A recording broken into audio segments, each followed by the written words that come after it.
There is a huge safety issue concerning modern cars right now, and as far as I can tell, it's being overlooked by some brands, including Tesla. Today, there are more than 100,000 vehicles on Australian roads with power-operated doors, which essentially means that you can just get out of your car at the touch of a button instead of using a conventional pull handle. If you've ever seen a Tesla, you'll know what I'm talking about, but there are plenty of other cars with power-operated doors, like the Chevrolet Corvette, Maserati Grecale, and the Ferrari Purosangue. Some Lexus models have them, and new entrants to the Aussie market like the Xpeng G6, Zeekr X, and Deepal S07 do too. At the push of a button, voila, the door opens. It sounds like a really convenient feature, right? Well, it is, until it isn't. You see, in most of these cars, each power-operated door is fitted with a manual door release. So if for whatever reason there's no power, people can still exit the vehicle. But as it turns out, not every door in every car with power-operated doors has this important safety feature. And the cars that do have manual releases are often difficult to find and sometimes difficult to operate. Most are hidden in the doors, so if you're unfamiliar with a vehicle, say you're in the back of a rideshare, for example, you could be in trouble if you need to use it. What's more concerning is that a lot of people, owners included, don't even know this feature exists. If you're one of them, let me show you exactly what I'm talking about. This is how you'd normally open the front doors in the Xpeng G6, and then if there's no power, the manual release is found deep down inside the door pocket right at the back. In the rear seat, it's more difficult. You have to pop out a plastic piece of trim to access a pull loop, and then once you pull that, it'll manually unlatch the door so you can open it. But that plastic piece of trim blends into the rest of the black trim, so you might not even be able to find it. In a 2024 Tesla Model 3 and Model Y, it's a similar story, if not a little easier. There's a pull handle or lever on the front doors, but in the second row, it's hidden deep within the door pockets, and it's a multi-step process to operate.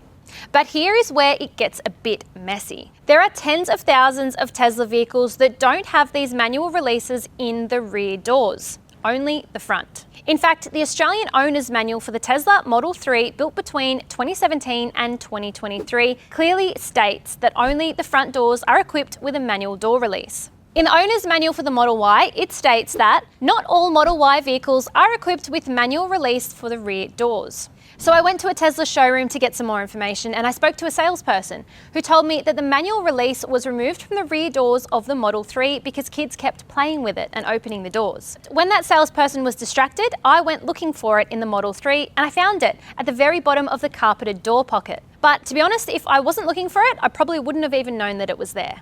Then we checked a 2024 Tesla Model Y here at the carsales office, and it too had the manual releases in the rear doors. And while they're different to the ones in the Model 3, and they're actually a bit easier to use, again, you're only going to know that they're there if you go looking for them. So to me, that confirms that while all current or 2024 and 2025 versions of the Tesla Model 3 and Model Y have a manual release in the rear doors, there are several thousands that were built before 2024 without them. But just to make sure, I reached out to Tesla to find out why the user manual for the Model Y, which is readily available online by the way, says that not all variants of the Model Y get the feature. I asked which Model Ys are not equipped with the manual release in the rear doors. A spokesperson for Tesla said, "All Model Y on sale today are equipped with the manual door release in the rear doors." Great. So I replied, "What about 2022 and 2023 Model Ys?" And Tesla said, nothing. I started to look further into all this and reached out to members on the Tesla Owners Australia Facebook group, one of which confirmed that yes, some pre-2024 Tesla Model 3s do not have the manual release in the rear doors, including that person's. I needed to see for myself, so my investigation then took me to my local Tesla supercharging station to speak to more owners. I spoke to the owner of a 2023 Tesla Model Y who kindly answered some questions while they were waiting for their vehicle to charge. Turns out they knew what the safety feature was, and they also knew that their car did not have the manual releases in the rear doors, only in the fronts. When I asked them if they worried about what would happen if their 12-volt battery went flat, they told me essentially, no worries. I'll just use the app. When I explained to them the difference between an EV's lithium-ion battery and its 12-volt or low-voltage battery, and that the app wouldn't work without the latter, the owner half shrugged and continued referencing the very useful Tesla app. Let me be crystal clear here. If you crash a vehicle with power-operated doors and the battery becomes disconnected on impact, for example, or if you've accidentally driven into a lake or a body of water and the electronics switch off, or maybe perhaps say the battery just simply dies of old age, because eventually that will happen. These batteries do not last forever. And I'm talking about the small 12-volt battery, by the way, not the big one in the floor. The car and the app will have no power and you won't be able to open the doors without a manual release. Yes, you could argue that you'll just climb into the front row and exit out the front doors. That's fine. But for many reasons, after an impact especially, that just might not be possible. You could also argue, what about child lock? Well, the difference is that you turn child lock on and off at your discretion. If you don't have a manual door release when you need one, you might not have made that conscious decision. In saying that, this is not news to a lot of people, especially in America. For years, people in the US have been calling for improved safety regulations around the use of power-operated doors. For a few dollars, you can even buy an emergency strap online designed to connect to the manual door release in a 2024 Tesla so that people in the rear will be able to get out a lot quicker instead of fumbling around a multi-step process to try and escape. And we've seen others make the same suggestion online when discussing this safety issue. Some Tesla owners have even come up with their own designs and shared them online, and they might work or they might void their warranty. But what if you don't have this safety feature in the rear doors at all, like this 2022 Tesla Model 3? This owner knew about the manual handles in the front doors, but told me they'd never even considered what was in the rear doors and was shocked to find that there was nothing. This is just one example of, if I've done my math correctly, some 65,000 Tesla vehicles that could be on our roads right now with no manual door releases in the rear doors. I reached out to the Department of Infrastructure, Transport, Regional Development, Communications and the Arts. That's the government body that regulates the national standards for vehicle design, safety and emissions. Because frankly, I couldn't understand how a vehicle could be deemed roadworthy if there's no way to exit a rear door in an emergency situation. So you can only imagine my surprise when I reached out to clarify the rather vague legislation that states, after the impact, it shall be possible without the use of tools to open a sufficient number of doors provided for normal entry and exit of passengers, and if necessary, tilt the seat backs or seat to allow evacuation of all occupants. Is 2 out of 4 doors sufficient for you and your family?